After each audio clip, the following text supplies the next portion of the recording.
होगा उसकी को बचाने का मेरी जिम्मेदारी होगी। सरकार को अविलंब पहले यह बात करनी चाहिए। और सरकार यदि हिम्मत नहीं है तो यार बीजेपी के पास तो पैसे की कमी है नहीं। तो विजय सिन्हा जी, जब आपके लोग आप आंदोलन में मरे थे तो जाके 10 लाख रुपया आप जाके दे आए जहानाबाद में कि बाप रे बाप हम 10 लाख टका दे रहे हैं, मर गया, हार्ट अटैक हो गया, 20 लाख टका दे रहे हैं।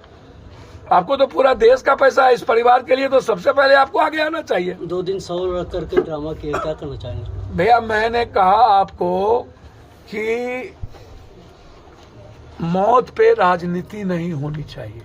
और इस परिवार की बच्ची का सहारा कौन होगा? 2 बेटी है, अब 8 परिवार और 1 बूढ़ी माँ और 1 छोटी माँ बची है। इस 2 माँ सहारा कहाँ से अकेली होगी? एक दूसरी चीज, मैं बहुत इस मामले में क्लियर हूँ। मैं हाथ जोड़ता हूँ नेताओं से, पैर पकड़ के कि इस मर्डर को सही ट्रैक की ओर जाने दिया जाए, इसको जातीय रंग ना दे, क्योंकि ये जातीय गोलबंदी से नरसंहार नहीं हुआ है या किसी के कन्वीनियंस, किसी के कॉन्वेंस से यदि ये नरसंहार हुआ है या इसमें नगर पालिका के चेयरमैन इन्वॉल्व है तो क्रिमिनल वो है, क्रिमिनल आशीष चौधरी है। यदि परिवार कह रहा है तो वो हैं जिनके लोगों ने चाय बेच करके काम किया।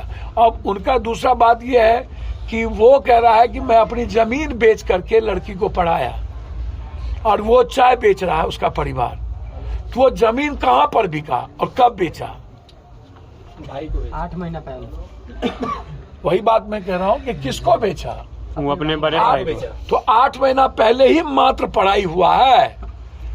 उनका कहना है कि शादी कितने दिन पहले हम कर लिए? 3 साल पहले। 2 लाख का उसके पास आईफोन है और BMW बाइक भी है। मैं वही बात तो कह रहा हूँ। 14 पन्ने का डायरी जो 3 साल पहले रिलेशन खत्म हो गया था, ऐसा चर्चा है। सर मैं कह रहा हूँ कि 8 महीना पहले जमीन बेचा है और रिश्ते हैं 3 साल पहले का, और ये कह रहा है कि मैं जमीन बेच करके उनको पढ़ाया। तो वो दिखेंगे ना कहाँ बेचा? मेरा ये सवाल भी तो है कि जमीन बिकी कब और किसने पैसे दिए? और वो लड़का क्रिमिनल है। 3 महीने के अंदर स्पीडी ट्रायल करना चाहिए। उस लड़के पर 2 लाख रुपया अविलंब इनाम रखे। 50,000 रखा गया सर 50,000 नहीं, 2 लाख का इल्जाम रखे। और इस केस को सबसे पहला हम आग्रह करेंगे कि सरकार इसको न्यायिक जांच करवाए और डीआईजी के नेतृत्व में इसकी जांच हो। कोई दिल्ली जो SIT की जांच हो, यहाँ नहीं। और इसमें बिल्कुल मेरा मानना है कि जिसके पास BMW हो, आईफोन हो, जो चाय बेचता हो, 8 महीना पहले अपने भाई चचेरे या जो भाई से पैसा लेता हो, ये प्लॉट बिल्कुल गलत है। यह संभव है कि वो डायरी में रच करके उस डायरी को, मुद्दे को, मर्डर को डाइवर्ट करने की डायरी में एक बड़ा साजिश था।